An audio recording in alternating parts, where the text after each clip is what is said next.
We're going to read our mission statement real quickly here. And this was composed by Vito Rosario Carchet. Why are we here? Why are we Orthodox, Eastern Catholic, Western Catholic, members of our chapter of the Society of St. John Chrysostom? Why are we here? First, because many of us, from deep within our beings, believe that the unity of the churches will come when the Holy Spirit wills it, and when the ordinary clergy and faithful raise a cry to their leaders for it. God bless our popes, patriarchs, and bishops, theologians, who work on the issues that divide us, many of which are complicated and subtle. But we are here to express our desire and need for unity, and to enable this desire and need to flow forth and encompass all Christians. While it is true that most Christians do not have church unity as a priority in their daily lives, we believe that those who do is increasing soul by soul, heart by heart, across the world. And so we gather regularly to pray together, to eat together, to learn of each other's beliefs, customs, and traditions, and most of all, to get to know and love each other. When we do this, we believe that we are doing what Jesus asked us to do. And with that being said, it is an honor and a privilege and a blessing to introduce a longtime friend and supporter of the Society of St. John Chrysostom in our ecumenical activities, although his experience is even broader, encompassing Western churches and interfaith relationships with non-Christians. Our dear friend Father Joe Witmer, I'd like to share with you a little bio about our good friend and supporter. Father Joe Witmer graduated from Canton Central Catholic High School in 1959 and entered the seminary in Cincinnati.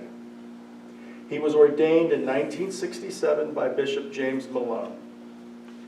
His first 3 years were spent at St. Edward's Parish in Youngstown. After 2 years at Christ Our King in Warren, he was chaplain at Walsh University in Canton, Ohio for 4 years. In 1976, he began serving at the Youngstown State University Newman Center. I believe that's where we met many years ago. In October 1979, he became the Associate Director of the Secretariat for Ecumenical and Interreligious Affairs at the U.S. Conference of Catholic Bishops. For 8 years, he served in that capacity. During that time, he was the Catholic staff person for the dialogues with Eastern Orthodox churches, Oriental Orthodox churches, the Episcopal Church, and the United Methodist Church, with also with some Southern Baptist scholars he was in dialogue with. Returning to Youngstown Diocese in late 1987, he served as pastor of Our Lady of Perpetual Help Parish in Aurora, Ohio, until his retirement in 2010. He is administrator of Emmaus House, a residence for retired priests in Louisville, Ohio. Father Witmer has been active in ecumenism in many ways over the years. Bishop Malone named him Diocesan Ecumenical Officer in 1971, which he remained, except for his 2 years in D.C. until 2021. And without further ado, and we've been looking forward to this, Father Witmer, before COVID, and now we're post-COVID, God willing, to have you present your experiences in ecumenical and interreligious affairs. I give you Father Witmer.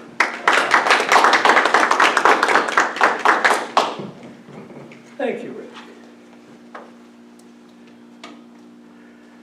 I'll just try to make it somewhat in historical order, but I guess overall, simply to say, I speak from a personal point of view, the people that walked into my life, the events that took place that caused me to say, oh yeah, or we can try this, we can do this, let's talk more about that. I really should begin even in the seminary. My last year there, the Schola Cantorum, the choir, went out to a congregation of the Evangelical United Brethren congregation in Cincinnati. Now, I think it's within a year or two of that Evangelical United Brethren merged with the Methodists to become the United Methodists. But they enjoyed what we did. And within a couple months, we were invited to do a little mini version of the same thing at a meeting of the Ohio Baptist Youth Fellowship. And just before we were going out, one of their youth ministers said, hey, I hear you're going to get rid of vestments maybe. Don't throw them away. I think we might be moving into them. And that sort of spurred me to think how true it might be that we could just move right past each other unless we talk and find out why we do what we do and where we're thinking of moving. So that prompted me, after ordination and going to St. Ed's on the North Side, to ask my pastor, is there a clergy association here in the valley? He said, yeah. And he said, you want to talk to Father George Petro, a Byzantine Catholic priest. And he said, he'll take care of you. So I did, and he said, well, we're off for the summer, but when we're ready to meet in September, I'll give you a call, and we'll go to the meeting, which we did. And at the meeting, the person in charge said, now we need to select a new secretary for our organization. Is anybody willing to be our secretary? Silence. Is anybody willing to be the secretary?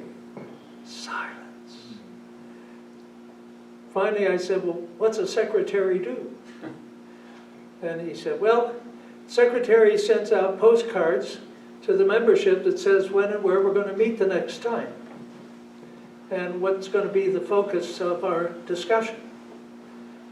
I said, well, our parish has a secretary. I guess I can see that happens. Then I found out that was the only officer there was. Oh well, I got started. And it was either then in January 68 or 9, those were the days when the Week of Prayer for Christian Unity was flourishing, at least here in the valley. The custom is already established of having one prayer service on the 18th of January, the beginning of the Week of Prayer, and one on the 25th at the end of it, and one on the Sunday evening in between. And they would be located at 3 different churches, one Catholic, one Protestant, one Orthodox. And there would be 3 speakers, one Catholic, one Protestant, one Orthodox, but mixing up who spoke where. Well, 5 of the 6 positions we pretty well got done easily. And they said, well, what we have left is to get a Catholic speaker.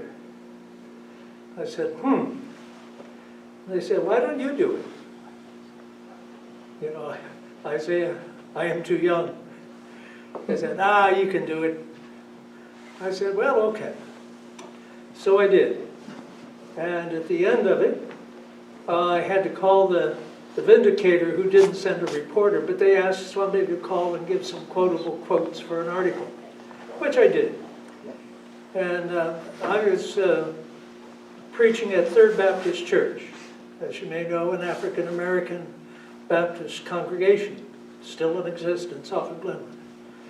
And on the way down, somebody said, wasn't that nice of Bishop Malone to come tonight? I said, excuse me? They said, yeah, he was out in the congregation. And I said, sure, and I'm glad I didn't know about it till now. But we got down there and all went on. And then in 1970, I got transferred to Warren, Ohio, and got involved in the Warren Area Clergy Association. And they had 3 different ecumenical clergy groups in Warren. Mainline Protestants, Evangelical Protestants, and the Interdenominational Ministerial Alliance, the black churches, black pastors. And one of the interesting things while I was there was the movement that was called Key 73. It was announced, I think, about 1971, but the idea was to try to evangelize and spread the good news in communities wherever they could. And of course, the lead on this would have been the evangelicals. But they said, well, I think, what we ought to do is we ought to try to, really get the gospel message to the Jewish community. I said, I'm not comfortable with that. I said, who decides who's going to get the gospel preached to them? I said, there's an awful lot of unchurched people. Why don't we concentrate on them and not pull a focus on the Jewish community? Well, I sort of persuaded that to happen. And I felt very good about that. But at the end of our gathering, 71, 72, on the spring of the year, they elected me president. However, I never served because I got sent to Walsh, then college, now university in Canton. And pretty much not being in a parish, hard to get involved in a lot of things in a place. But one of the things that happened in 1970 was with Bishop Malone's leadership, 4 of the Catholic dioceses in Ohio joined the Ohio Council of Churches. And that was a real step forward. Cleveland never did join. Steubenville did join some years later. But in recent years, I won't say who started it, but within our Catholic community, but we pulled out. But for a number of years, besides Bishop Malone, I was on the general board or governing board of the Ohio Council, along with Bonnie Workman of Canton and Gene Rhodes of Columbiana County. And it wound up one year I was the president of the council, and another year Bonnie Workman was. So it was a lot of good involvement. Among the committees that I served on was the Faith and Order Committee. And it was an interesting experience. One time I remember we had a meeting geared to people who were sort of like in denominational, local positions of authority, sort of second to the bishop or conference leader or whatever. And the discussion at one table was when we talk about now, more recent days, a number of denominations entered into full communion with one another and those relationships, and they were talking about that one, if you're ordained in one, you might be able to serve in another. And one of the leaders said, well, if you have a pastor that wants to serve in one of ours, does that mean you'll tell me why he doesn't want to serve in your denomination anymore? There was sort of like a, oops.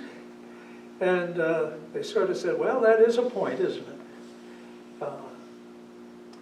And I think that has something that's probably affected a number of relationships of what do you do and how honest can we be with one another? And so that's one of my favorite memories of that arena. But in, let's see, in 1972, fall of 71, I was made ecumenical officer of the diocese. In 1972, in March of that year, Bishop Malone took me to my first meeting of the National Workshop on Christian Unity. It was in New York City. Needless to say, we haven't been back, couldn't afford it. But it was mostly the Catholic network, called now the Catholic Association of Diocesan Ecumenical and Interreligious Officers. And the Episcopal Church had a network of the same. Coming on later was a Lutheran network, and they had a problem with that because the ecumenical officer in the Lutheran tradition is the bishop. So they kind of find, oh, the ecumenical representative. So that worked. The United Methodist Church since has developed a network. They call it United Methodist Ecumenical and Interreligious Training. That's sort of how they phrase that. So, but at the National Workshop on Christian Unity, all of those people who have territorial places where they focus their interest and action get together, talking to one another and doing things within their network. So I started in 1972, and I haven't missed one yet. So in about 2 or 3 weeks, I hope to get to Milwaukee for this year's National Workshop. Last year I took Father Conboy, our recent ecumenical officer, out to Orange, California for his first workshop, his last workshop. But one of the persons on the campus was a man he went to college with over in Rome when he was there earlier, and so he had a time to meet with him. But the National Workshop on Christian Unity has been very helpful, among other things, in promoting the Society of St. John Chrysostom, which at the national level is led by a fellow by the name of Jack Fiegel, who lives in Northern Virginia. And he coordinated the national programs that took place mostly at Catholic University of America in Washington. And and the current president of the Catholic network is in Northern Virginia also. So a lot of things happening right around that way. Let's see, what else?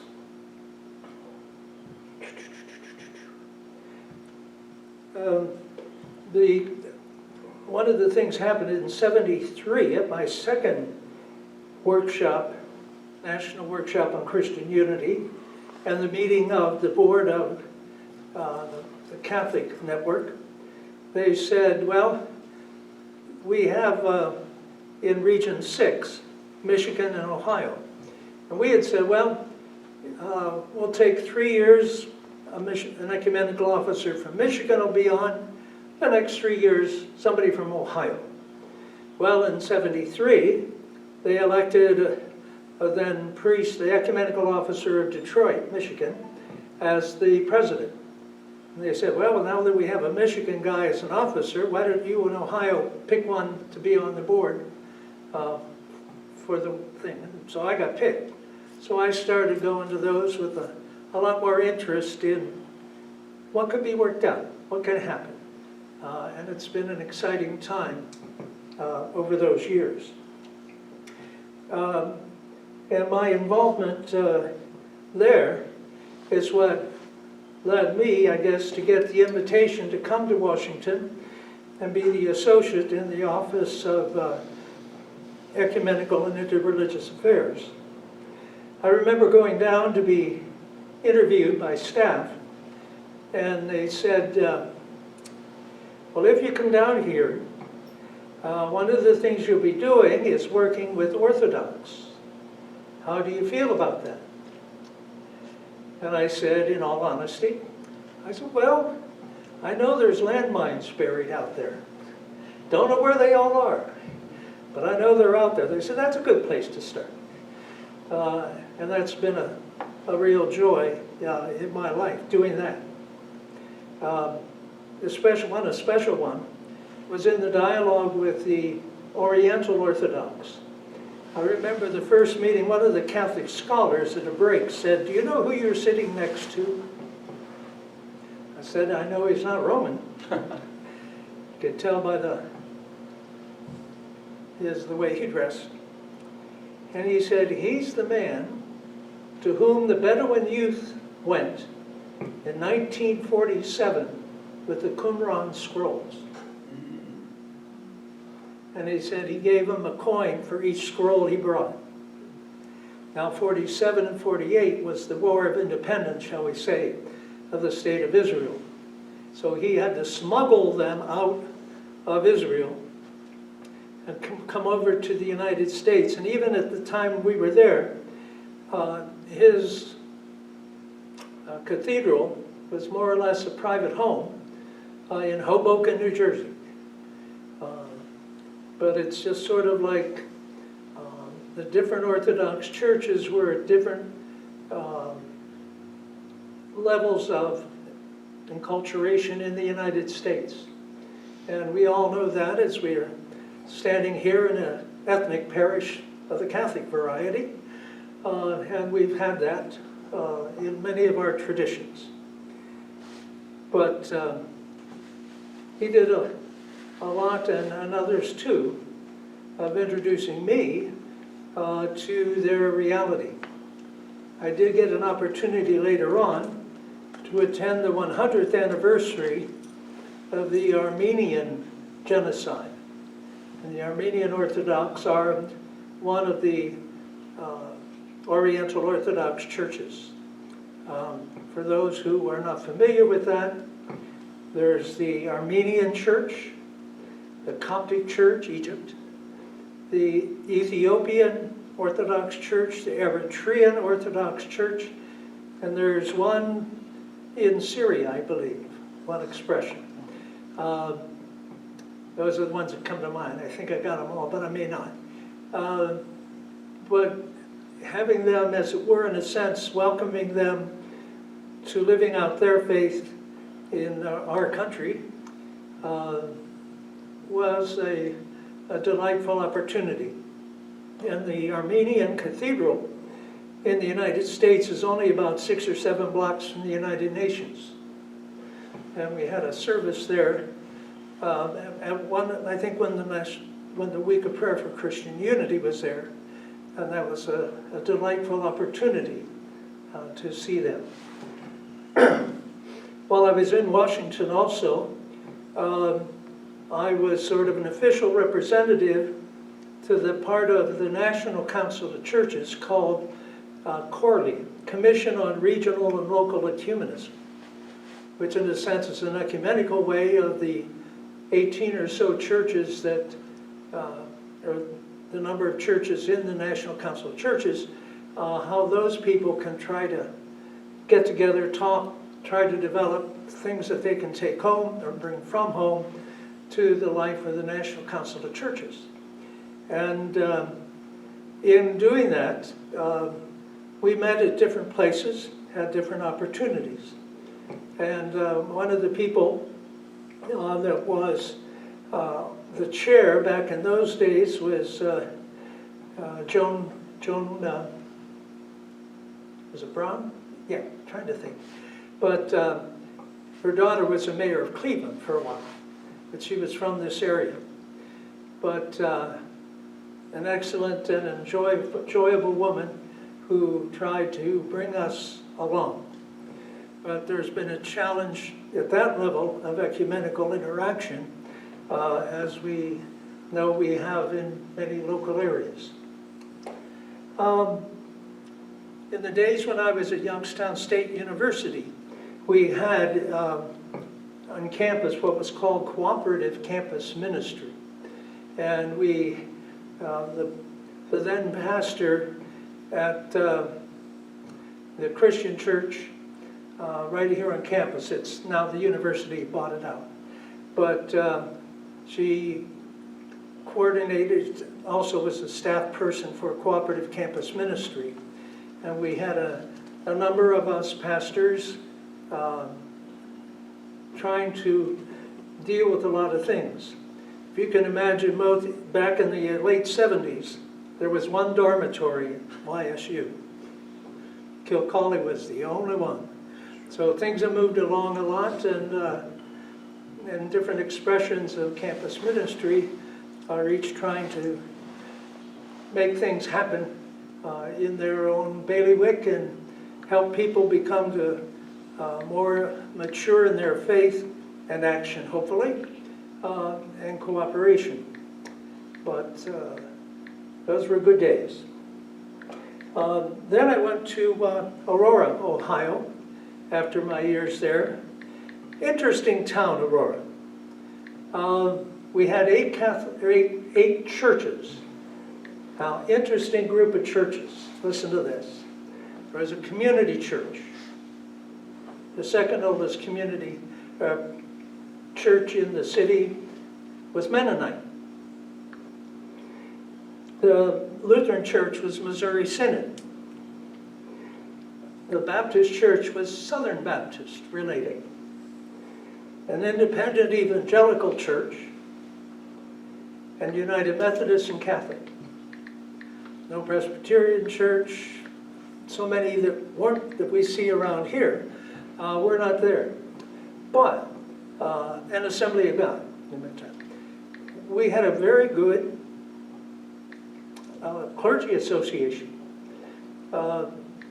We had with the cooperation of the high school, public high school, we had a baccalaureate. It was either at the Catholic Church or the community church, because they were the only two sanctuaries big enough to accommodate the class and the others. But we also each year had for the National Day of Prayer. Let's see, that's in what, early May? And then there's the and a Thanksgiving service. And we said the smaller congregations host that. So we had a way of helping each of the churches get into the action and be involved. And we did develop sort of a descriptive mini brochure of the churches we had.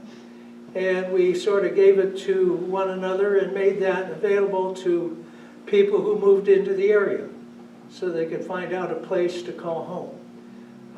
So things we can do together that will not only be a witness of each congregation and an invitation to others to become church members where they wished. Good things happen. In 1999, Lutherans and Roman Catholics at the international level did a common agreement known as the Joint Declaration on the Doctrine of Justification. Sort of a milestone, really. It led some to say, especially in the Lutheran, they said, well, we've solved the problem of justification. What's keeping Catholics and Lutherans apart? Because that was the big issue. But it helped the dialogue to continue on other topics that might be neuralgic between us. And so in the year 2000 then, Dr. Y.T. Chu of Youngstown, and on the board of the Northeast Ohio Synod of the Evangelical Lutheran Church in America, said to his bishop, could we do something in the Mahoning Valley that would express our joy with what happened? Because the bishop of the Northeast Ohio Synod is in Cuyahoga Falls. And so they said, okay. And we had 6 people gathered at Tippecanoe Country Club for lunch. And the 2 bishops were there. Bishop Tobin on our side was at that time. And the 2 ecumenical officers, Lutheran and myself, and then Y.T. Chu and Monsignor Siffner. And the Lutheran bishop said, we'd like to do something that would be expressive of the joy of this accomplishment at the international level. And Bishop Tobin said, well, that's good, but I think we ought to do more. I think we ought to enter into a covenant and commit ourselves to prayer, study, and action. I'm going, But so we tried that. And with the help of a Lutheran scholar in Columbus area, where Trinity College Seminary is, we developed that, we have it, and that led to a commission being formed, which still exists, and tried to do things, certainly worship at least every year or two in Lutheran Church, Catholic Church. Several times it's been the Catholic Cathedral. But that continues to move on. And of course, another thing in the year 2000 was the founding of the Youngstown Warren chapter of the Society of St. John Chrysostom. And I was at a table with lunch at our house, and Bishop John Michael Boutine just happened to be there that day. And we were chatting, and he said, you know, it's been a long time since I've been there. I said, well, you'd be welcome. And but he is, as you may know, is the bishop for the Romanian Byzantines in all of the United States and Canada. He has, I think, 2 parishes in Canada. I think at the same time, they had also asked him to be the bishop for the Romanian Byzantines in Western Europe. I think he said, I'll pass on that. Can you imagine all the travel you'd be doing? But he certainly has been a help to us in getting started, and I think an encouragement whenever we run across him and enjoy his presence. I've talked enough. Are there any sort of experiences that sort of spin off from that, or questions you might have of me? Go. I think I've had many experiences also working in ecumenical work, but talking about with the Lutherans, I spent 5 winters in Minnesota, is how I describe it. And it was our church is still there in northeast Minneapolis.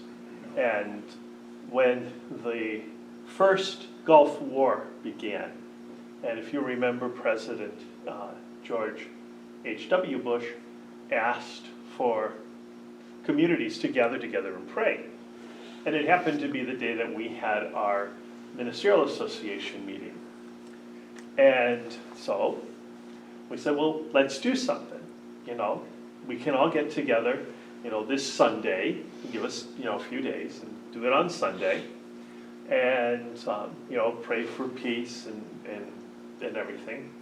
And so the pastor at the Evangelical Lutheran Church, he said, well, I'll host it, but you're going to have to help me come up with a service. And I looked at her and I says, how about evening prayer?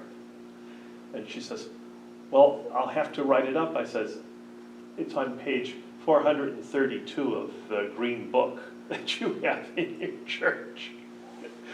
Because she never used it. And I said, and I happen to have worked with Lutheran pastors when I was a chaplain at Cleveland Clinic Hospital.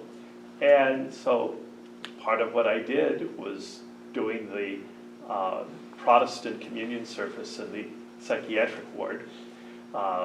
They would give me what we would call pre-sanctified communion, and I would do a communion service. Well, I had the book, and so I'm a book person, as you can tell.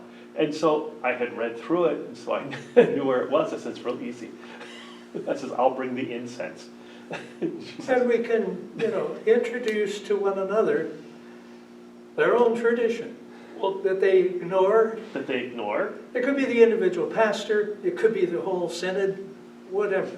I didn't ask.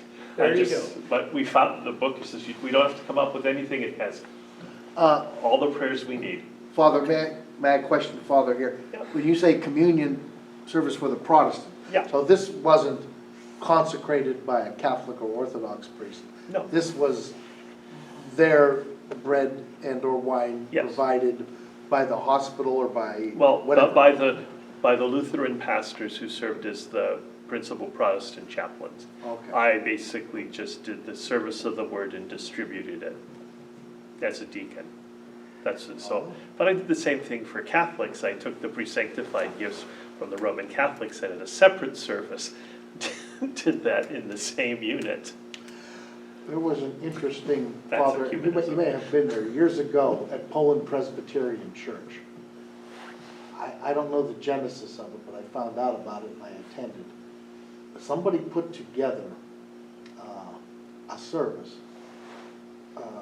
Father Phil Connolly, God rest his soul, represented the Catholic Church. And the current pastor of whoever was at Poland Presbyterian was there. And we had a dual communion service with two lines. The Presbyterians lined up and took communion from their pastor, and those of us who were Catholic, and Father Phil said the Mass in the church. He did the consecration and we received communion. And I've never heard of that happening before or since. I can't remember the auspices. Must be at least 20 years ago. At least. Back around 9/11, and two of, I think, members of Poland Presbyterian Church were almost giddy with excitement. And they looked at me with their eyes wide and just, makes you want to be Catholic again. The fact that they actually saw the liturgy of the Eucharist carried out, they felt the power of that as compared, I think, to what they were used to. And I thought it was a very sincere, emotional outcry. And you talk about unity, I wish that could somehow take hold in a wider sense across the board. Well, there are those who try to initiate something.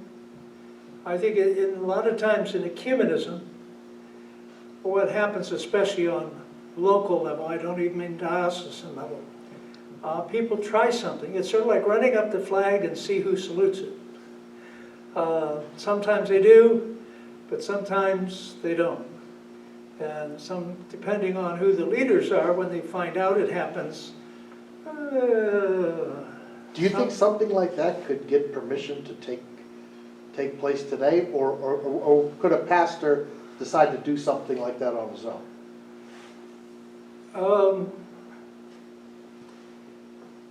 I don't think you'd be getting permission to do.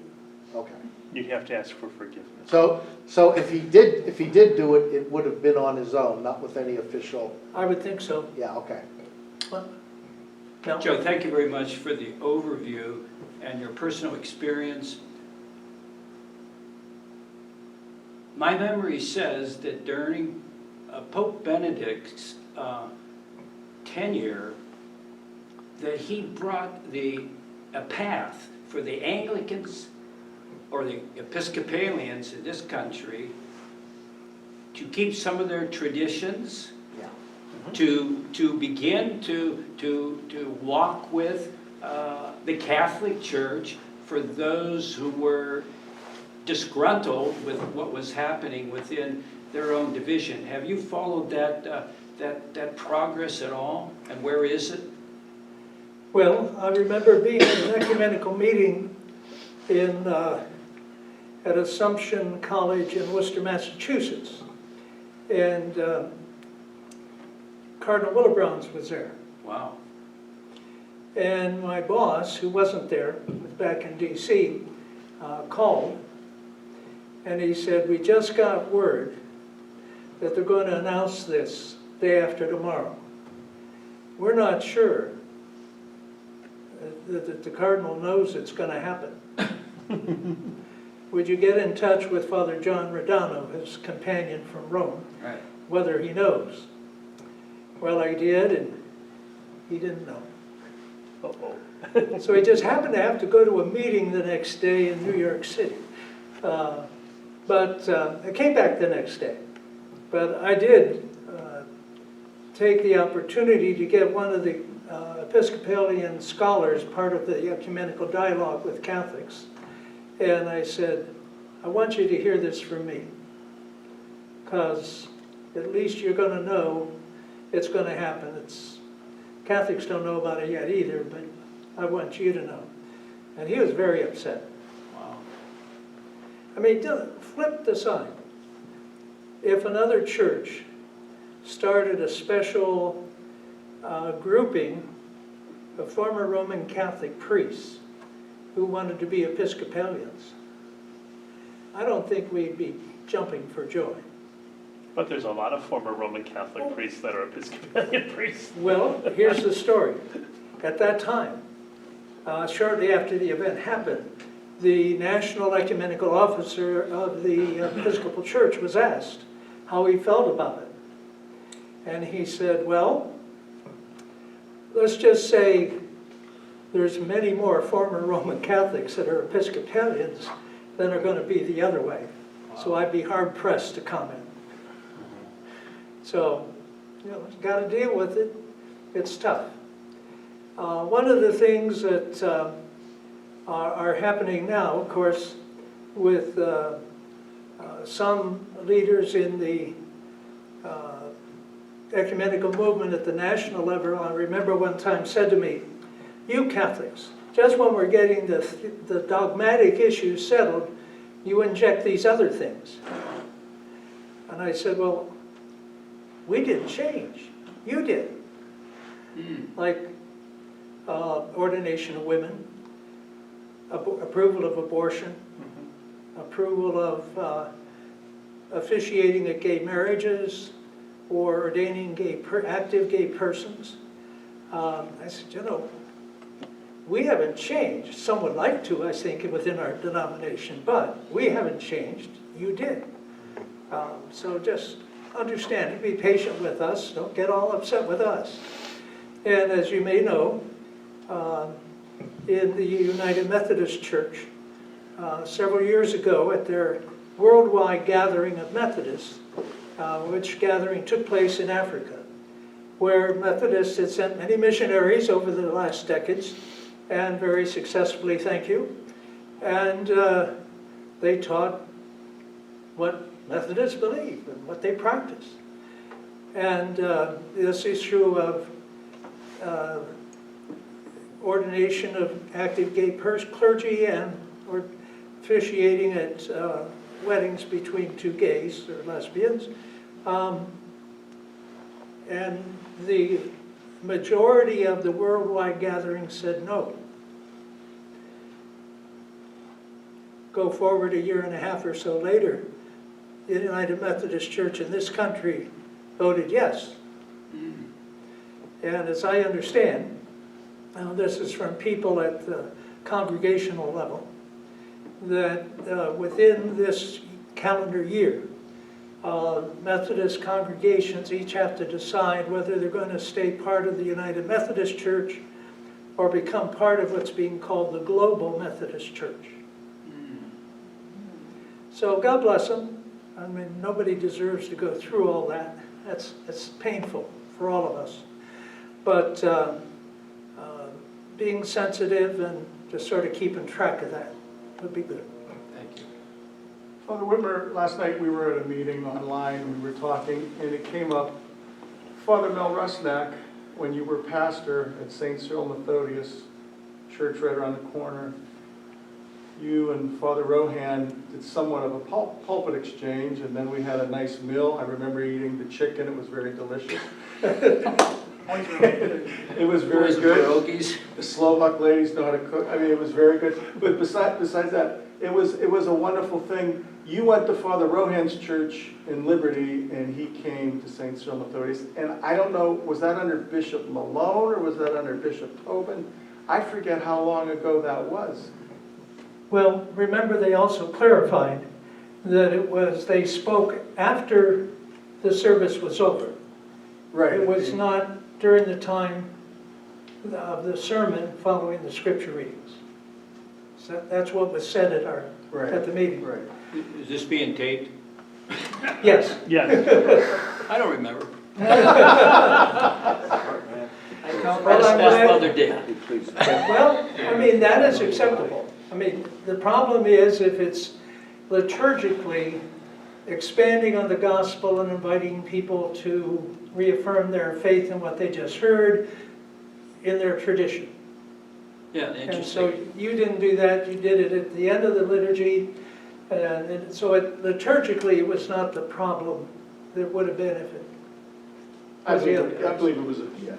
Yeah, I would not violate any liturgical principles.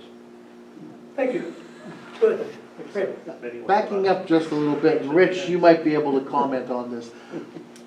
I don't know how official it is, but I thought within the Catholic Church, whole congregations of Episcopalians who are upset with female ordination, gay marriage, whatever, have come over with their pastors and have been given permission to have, not an official rite, as we have with the Eastern churches. Within the ordinariate, you mean? Yeah, kind of an Anglo-Catholic expression using the Book of Common Prayer, which is recognized as a very beautiful in English, which is still basically mostly Catholic. But, I don't know, Rich Father, how officially is that recognized? That was under Benedict the 16th. Yeah, that was- The Anglican ordinariate. That was not, what I talked about it just had to do with clergy.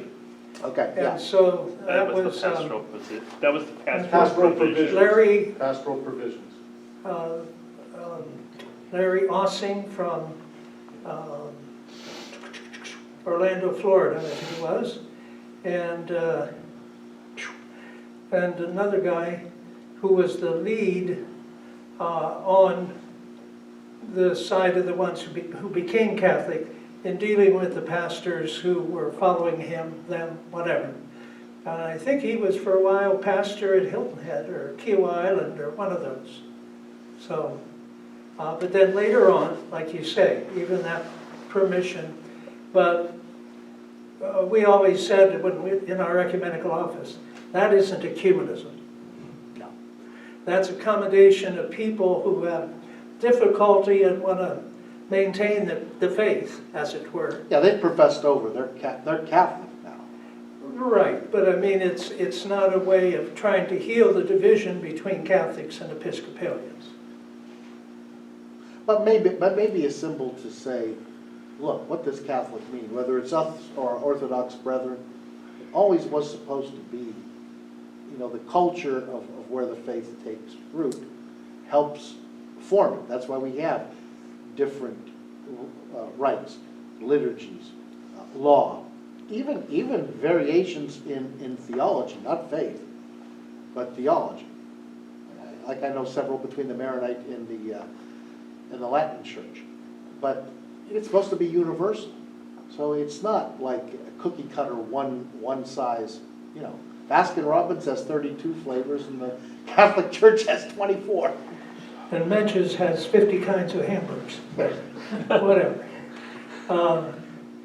Well, again, as we, especially in our office and the Committee on Ecumenical and Interreligious Affairs, the bishops, their focus is here, not healing all these other things that are tangential but related, as you say.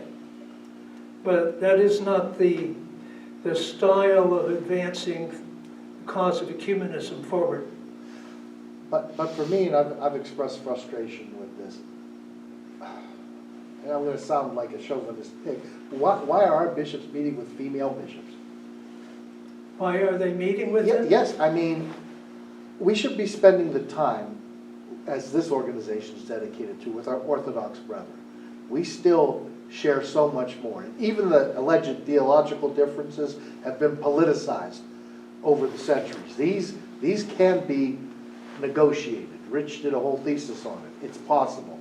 But what are we going to do? We in the Orthodox are going to now do gay marriage and ordain women. The Catholic Church might do that before, but I don't see it in the next century. So, Well, we have challenging even now, the relationship between the Patriarch of Moscow and the Ecumenical Patriarch. right. you know, it's sad, it's painful to me. What the way forward, God only knows. But it's sort of like, you know, it couldn't be called an ecumenical council on Cyprus because they didn't show up. But I believe, semi-related, within the Church of England, there is a fracturing going on. I don't know how many of you are aware of Reverend Calvin Johnson, who he had given a speech at Oxford College. They have a series where they have a certain topic or issue, and they give the floor. They're supposed free speech society, and they pick a topic and they allow members on both sides of the argument to express themselves. And Calvin Johnson, he is a priest for the Anglican Church, the Church of England, and I believe it was over the topic of gay marriage, whether or not that was to be allowed. It was that, or it was something to do with recreating the formula given for the Our Father prayer and Our Father being explicitly substituted for something else, whatever it was. Reverend Calvin he stuck by what would be considered Orthodox teaching among Catholics, Orthodox, etc. And he was castigated by his own church. And he has since joined I don't know the official name of it, but the conservative variant or whatever the Church of England is, in order to say, you know, we are not going to succumb to whatever these bishops, because he did call out the bishops that were promoting this. In fact, one of the bishops that had given his vote in favor of it was present at that said discussion. So I don't know how much you are aware of that in full and how that would affect relations between the Anglican Church and the Catholic Church in the next few years or so, but the point I was trying to make is that there's contention within the Anglican Church on that front, and I believe that the Lutheran Church had split apart over the same issue, and I believe that's why there's the Missouri Synod, and then there's the other, no, there's not? well, Missouri Synod's long-standing. Okay. It's old. In about 1987 or 8, the Lutheran Church in America, the American Lutheran Church, and the Association of Evangelical Lutheran Churches Yeah. merged to become the ELCA. The LSCA. The Missouri okay. Synod was there before. There's even a Wisconsin Synod. Okay. And the Missouri Synod thinks Wisconsin Synod is conservative. So, but there is, Was we there had any a fracture Lutheran pastor recently? in Canton, Yeah. who, my hobby is singing barbershop harmony, and he sang too. Yeah. But he left and became part of, I think he says his grouping's called the North American Lutheran Church. Yeah. And I think there might be another grouping of those people. Okay. But they're fully the Lutheran tradition. They disagree on this particular issue. Right. And the other groups that you had mentioned, the Methodists and the Episcopalians, that we are seeing that there is what will be considered a conservative or Orthodox camp among these Protestant churches, and then a more liberal and progressive camp. And it seems that the conservative ones, they kind of come from the bottom up. Well, at least that's what I've seen. I can't comment on it in full. Ultimately, what I say is anecdotal. But what's coming from the top is what would be considered liberal or progressive. And there's these forces that are at odds within these churches. And I think it's just an interesting phenomenon that's happening is with these conservative groups or these conservative slants of these churches, do you think that, as Ray here was trying to get at, I think, some part and parcel, would you see them coming back to the fold of the Catholic Church as they see the behavior of their brethren act up in a way that is not in line with what universally would be considered Orthodox teaching, like what the Church has passed down throughout the past 2,000 years? How about just the Bible? I have no inside knowledge on that. Okay. I think that just has to unfold, Yeah, and we'll I see what agree. happens. I agree. But I don't think that's going to happen at a congregational level. It might the individual person. Individual. But you're mentioning these groupings of Lutherans. I remember reading now, the Episcopalians are in with a certain group of Lutherans, and they can exchange ministers. It's called full communion. Okay, And I think the Methodists are in on that too. okay. I think some groups are in with the United Church of Christ also. So does that mean the Episcopalians have changed their Christology? High Church is supposedly the same as our Christology, and from what I understand, those Protestant denominations don't quite go that far. Don't know enough to comment on that. Okay. If I could, I don't think it's on the level of Christology. It's more on the level of belief in apostolic ministry and apostolic succession. And so, like, for example, the Episcopal Church would see itself as being in apostolic succession, okay? And historically, they are, if we're looking at simply history. Theologically, not so much. But they consider, you have to be ordained to the diaconate and to the presbyterate by a bishop, that they view as being an apostolic succession. When they entered into intercommunion with the Evangelical Lutheran Church in America, and also with the United Methodist Church, they had to kind of break that down a little bit, because in the Lutheran Church, at least the churches that eventually made up the ELCA, the only synod of that particular church that had maintained any historical semblance of apostolic succession were the Scandinavian churches, Well, Church of Finland and stuff like that. there's two, I don't know which the two countries are, but there's one country there in Northern Europe Finland, who prides itself on being in apostolic succession, yeah. just the way we interpret it, Yes. and they've kept that. And right next door is a Lutheran church in the next country who prides itself on not being in apostolic succession. Would that be Sweden? That's Sweden, Pardon? yeah. Yeah. I believe so. Yeah, Finland, the Catholic bishops of Finland were Catholic on one Sunday. The next Sunday, they were all part of the Lutheran Church of Finland, which is just now the Church of Finland. In your That's how it opinion, is.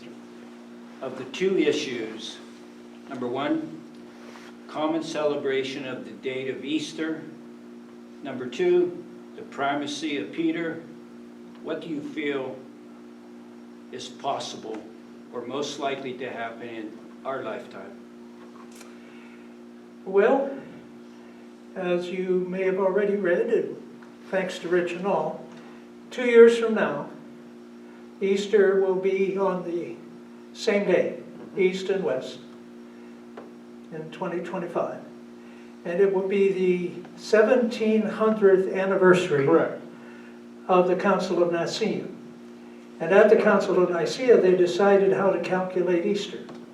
Ah, So it'll be interesting as historians and others go back and say what can be done. wow. So we'll see it. I guess I read at the same time that 1927 or 25, the 2025 will be the same. It won't be the same again for like 20 or 30 years after that. Oh, wait a minute now. You say this is just coincidental? Yeah, because of the way that the calculation takes place on the Julian calendar versus the way it calculates You're kidding. on the. And also, well, see, the other thing, one of No, the big it's not, it's differences true. is, as my understanding, is that in the And they're both East, wrong. they sort of feel the same way, but they say it can't be before First of all. Passover. Can't be before Okay. Passover, because that's what the Greek church and the Yeah, other Orthodox. Passover interpret. enters in the Orthodox formulation, and Passover, like Muslim feasts and other Jewish feasts, they're lunar. And that moves around Well, like with the moon. this year, those who Leap year celebrated the Gregorian Easter is, we actually, because we have, my parish celebrates Gregorian Easter, we celebrate before Passover began. And it's supposed to be after Passover is over. I'm not talking about stars moving in the air. I'm talking about a decision Well- of Common day to believers, people, The a synod. easiest way to accomplish that, in my opinion, Which is that? The common Easter. day for Easter Okay. is for the whole Catholic communion to adopt the revised Julian calendar and follow the Julian Paschal calculation. Okay, Then the Protestants would have to come along for the ride because we'd be, okay. because otherwise they'd be. Well, how selling close Easter are candy. we to that? You've got to talk to a higher ranking than I am. But I would say It's above our pay grade. it's above our pay grade. But it would be easiest for those in the Catholic communion because we do ultimately have a centralized authority. So when that centralized authority, if he was to make that decision, everyone They have to would fall in place. line. That's how you do it. That's, and But you say the Julian, that's really only in calculating Easter, yeah, not adopting it. Revised Julian. no, using what I call the revised Julian calendar is basically the Julian calendar followed by the Greek Orthodox Church, the Ecumenical throne. And what that does is it has the Gregorian dates for fixed feasts, but it keeps the Julian calculation, which, and again, both are wrong, so it doesn't make any difference. They're just wrong in different ways. Okay. Any other thoughts, questions? I think we've done it, right? Yeah.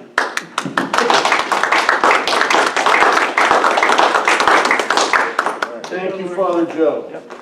Thank you, Father Joe. We really appreciate this. I think we could go on and on and on with these questions. I know I've got quite a few. I come from an ecumenical household. My father was, God, don't tell anybody this, Russian Orthodox. And my mother was Catholic. So here we are. And I can tell you, I can see, and it blends in very well. So Easter could be celebrated, so I don't have to celebrate two. I'd like one. We have another special guest that I'm going to bring up here in a minute. And after he is done, we have some refreshments, water, and some pizza. And we also have, which we promised at one of our meetings over at the Our Lady of Comforters of the Afflicted, during the Jesus Prayer, we have some prayer ropes and other things that one of our members and former trustee, Chris Berardi, provided. They will be for sale, and I think Anthony will handle that for me. Chris, I'm sorry, Chris Brocious. Sorry, Chris, don't kill me. And Anthony will take care of that after the refreshments and stuff. So without further ado, I'm going to bring up to the podium Mr. Barry Berardi, who is a parishioner here, one of our long-term members of St. John Chrysostom, and a Knight of Columbus big time, because I was in Connecticut recently in New Haven and happened to go to the Father Michael McGivney Center it was a beautiful center, and the gentleman at the desk said his name was John, and he says, "Where are you from?" And I told him, and I said, "Well, we have a good member named Barry Berardi." And he says, "Oh, I know Barry. He's here, and it was great. I mean, it was like, okay, instant, it was great. World. It was a small world. So Barry Berardi brought us something special, and he's going to tell you about it. Please welcome him.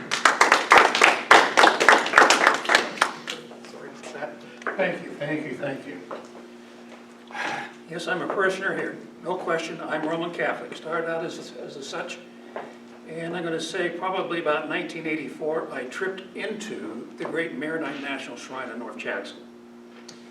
And it's been interesting because I've learned so much. And their beautiful tradition of having the Assumption pilgrimage, in which we have not only the Roman or Latin Rite observation, we also have the Byzantine Rite as well as the Maronite rites. And so it's been a real eye-opener. And of course that means an introduction to icons. And as I have learned over the years, there are different schools of iconographic expressionism. And we won't even talk about the poor things which are called icons, which are probably best referred to as iconic illustrations and really not icons. One of the other things that's come to my attention recently is that a proper icon has, in its own sense, a presence. And to me, is really beyond probably the highest expressionism that you can have in liturgical use. We have many different paintings in Western art and so forth. They're very nice, they're very illustrated, but you can't say that they have a presence. And so, as I would refer to as a proper icon is something that's been labored, been studied, it's been prayed over, the individual is dedicated to this, and it differs in many other cases where we've seen commercial artists and others trying to imitate it and use it. Of the two images I have here, the first one, which is over there to the far left of me, is basically trying to invoke a sense of the founding of the Knights of Columbus. And there's a number of elements in it, so let me come over here. One of the first things that pops out at me in the center is the blessed tape of the candle. Also, we have in the upper corners, from the Maronite tradition, peacocks. Just as Core Bishop Spinoza really illuminated the National Shrine when he came to it with beautiful icons. The central one over the tabernacle is of Christ, the giver of the Eucharist, which over the arch has got two peacocks. And in their seminary in Washington, D.C., their beautiful icon of St. Maron is also topped with two peacocks. And of course, we're seeing the event at Lourdes between St. Bernadette and our Blessed Mother. But we also have in the corners two other figures. One is Blessed Pius IX, and the other is the founder of the Knights of Columbus, Blessed Father McGivney. I had to wait because in proper iconographic art, unless a person has been beatified, they are not an allowable subject to be shown. And so we had to wait until 2020, even though this has been talked about, it's been planned out for years, and I've gone through different iconographic gentlemen to find the one that was willing to do this, and then still had to wait. So, with the candle, the first thing that comes out is, this is discernment. What's going on here? And in fact, that was a big question that came out when Bernadette was reported she was seeing this beautiful lady. The question is, well, is this a heavenly visage, or is this a demonic deception? And so, the candle is part of that discernment, as if it is demonic, this should chase it away. If it is heavenly, it should help to illuminate it further. The other thing that this is about is vocations, because not only did Bernadette go into the nunnery, but Father McGivney ultimately would become a priest. And so the question is, why did he go into the priesthood? And so I'd have to say it's because of the Pope of his day. Blessed Pius IX, longest serving Pope we've ever had, 33 years. Compare that to St. John Paul II, 27 years, I believe. Mm-hmm. And you stop and think of the impact he had on a whole generation of men to go into the priesthood. Then you can start to see the impact on a young boy who, when he was born, this is who the Pope was. And by the time he finally became ordained, it was still the same Pope. It was this Pope who defined as a dogma for Catholics the concept of the Immaculate Conception. I find it interesting. That was in 1854. And at that time, McGivney was 2 years old. We wouldn't have even had sense of what was happening. But prior to that, 5 years prior to that declaration, Pius IX wrote an encyclical letter to all the bishops and patriarchs of the world, basically saying, look guys, we've been kicking around this concept for generations and decades and centuries. What are we going to do about it? So to me, that was an act of collegiality, which after 5 years of study, reflections, and input, he then defined this as dogma. Now to me it becomes interesting because just a few years later, in 1858, our Blessed Mother appears to Bernadette in Lourdes, and it ends up with her declaring to him, in essence, what the Pope said, it's so. I am the Immaculate Conception. Now, something else happened with that.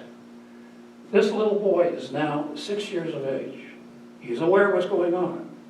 And the fact that they changed the name of his church because of this, from St. Peter's to Immaculate Conception, I'm certain had an impact on him. This same Pope, among his two quotes that I referred to basically said, "I am certain that the cure for the ills of the modern world will be found in forming pious associations for men." Well, what's the Knights of Columbus? Another quote, he says, "Give me an army of men who pray the rosary, and I'll conquer the world." And so we see Bernadette with her rosary, our Blessed Mother carrying her rosary, and Blessed McGivney with his rosary set. And we see Pius IX over here with his scroll of the dogma of the Immaculate Conception. This particular icon was initially blessed by Bishop Botein. It then was used for a mass at the National Shrine in Stockbridge of the Divine Mercy. It then was transported to Lourdes, France. So last year it was used in an international program of Warriors to Lourdes. And Archbishop really used it in mass there. Came back from a flight from Germany and has been around a few other interesting places since then. But one of the other things that catches my attention in this scenario, early on, Bernadette's being asked, what's her name? And she asked Bernadette for 15 visitations. It started in early February, and by early part of March it was over. And she never said who she was. And so without any real reason for understanding if this is going to happen, she went once more to the grotto for the solemnity of the Annunciation on March 25th. She's hopeful that she may be there, and she is. And so she asks her again, what is your name? And she just smiled at her as she had done all the previous times. She asked her a second time, and again, she just merely smiled. She asked her a third time, and again, she just smiles. I don't know where St. Bernard got the gumption, but she asked the fourth time. And on the fourth time, the Blessed Lady slowly looked upward and then returned her gaze to Bernard and said, I am the Immaculate Conception. And to me, that kind of plays into these peacocks, which are representative of Christ. She looked to him for the authority to make the statement. They are not painted on like you would normally see in the Maronite icons. You really have to look close to see them, but they're there. And they kind of mean to me almost like the concept of the screen in the Holy of Holies. The presence is there, but the question is, can you discern beyond that and see what lies beyond? And so they are there, they're part of the story, but you have to discern, which again goes to the heart of the meaning of this one is. This particular image has been given to a group of about 20 women across the United States and Canada who are engaged in a dedicated prayer for the canonization. Finally, a Blessed McGivney. We're needing another miracle. This is the most recent icon, which is famed because of its connection to St. Mary Major. And we have two additional figures added on here. There's Pope Liberius and Pope Gregory the Great. Their connections to this is that Pope Liberius in 352 received a vision of the Blessed Mother indicating, I will send you a sign the next day of where I want a church to be built in my honor in Rome. So on August 5th, a hot day in Rome, there's a miraculous snowfall. And on the outlines where that snow fell, Pope Liberius is shown with a shovel marking it out for what would be the foundations of St. Mary Major. Pope Gregory the Great was elected Pope in 590 AD. He was already in Constantinople, so he had to come to Rome to take up his new position. Rome really wasn't the grand capital that it had once been. It had suffered numerous barbarian invasions, and there was an ongoing plague for more than 2 years that hadn't relented. So he sent for this image. It's believed to have been painted by St. Luke. Can't really say with certainty that it is, but it did survive the iconoclasm that took place. So, and again, he had it in his hands in 590 AD. So he organized processions of the city population throughout the streets to have them join him, finally, in front of St. Mary Major. When they arrived, he took this icon out, and he lifted it up, and he blessed the people with it. much like what we see at the Assumption Pilgrimage, with the blessing at the end of the processions in front of the Tower Chapel. When that happened, St. Michael the Archangel appeared. He was seen putting his sword away. The plague came to an end. Because of that, it has since been called Salus Populi Romani, for the health and well-being of the Roman people. I think it should be changed. I think it should be augmented to be Salus Populi Mundi, because Pope Francis has a special devotion to this. And in fact, the Vatican News just put another picture of him once again in front of this image, offering his prayers and a bouquet of flowers before it as he departs to go to Hungary. He's done that for every trip and mission he's taken. But more importantly, the outbreak of COVID, he had, for me, one of the most dramatic moments that I ever witnessed. He had an extraordinary Orbis et Urbi.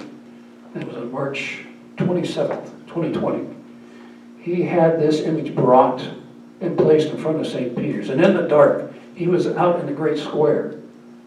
And he came forward slowly. And with this icon, he addressed us and blessed the world. Hence, Salus Populi Mundi, Our Lady Pray For Us, which is a model that's been added to the bottom. Both of these icons were written by Marek Zarnecki of Meriden, Connecticut. He's a remarkable fellow. He's working on a third one for me. And yes, I'm in a frequent member going to our museum in New Haven, because I'm actually a member of the founding council. I belong to the group in New Haven, and if you're around long enough, they make you the historian. That's because they don't know what else to do with you, you know? So if there's any questions, I'll be happy to answer them. That's very beautiful. We're going to give Barry a moment, and then you can ask him questions while we eat and fraternize a little bit. Can I have Father Hyman come up, please? And he's going to read our chapter prayer. He has it, so I don't have to worry about it. Thank you, Father. In the name of the Father, and of the Son, and of the Holy Spirit, amen. O Holy Hierarch John Chrysostom, thou hast sought after love, and the same love which reconciles the divided, thou hast preached unto all the faithful in expounding the words of the gospel. As for us sinners, each having our own gifts, we lack the unity of spirit in the bond of peace. We are vain, provoking one another. Therefore our divided gifts come not unto peace and salvation, but rather unto enmity and to our judgment. For this cause we fall down before thee, O Hierarch of God, in the grip of dissensions, and in contrition of heart we ask. By thy prayers, drive away from our hearts all pride and envy that divide us, so that in many members there may be one churchly body, and so that according to the word of thy prayer, we may love one another and in one accord confess the Father, Son, and Holy Spirit, the Trinity, one in essence and undivided, now and ever and unto the ages of ages. Amen. Amen. And I'll add, Christ is risen. Indeed, he is risen. Christos voskreσε. El Messiah come. Hakam. Christos ani. Christos anesti. Christos anesti. Faltaman Christus. Veloban feltaman. I had to learn Hungarian. You have to hear it. Christ is risen from the dead by death. He trampled death, and to those in the tombs he granted life. O Christ our God, bless the food and drink of your servants, and bless our fellowship. Be your holy always, now and forever, and unto ages of ages. Amen. Amen. All right, good. Thank you, Father.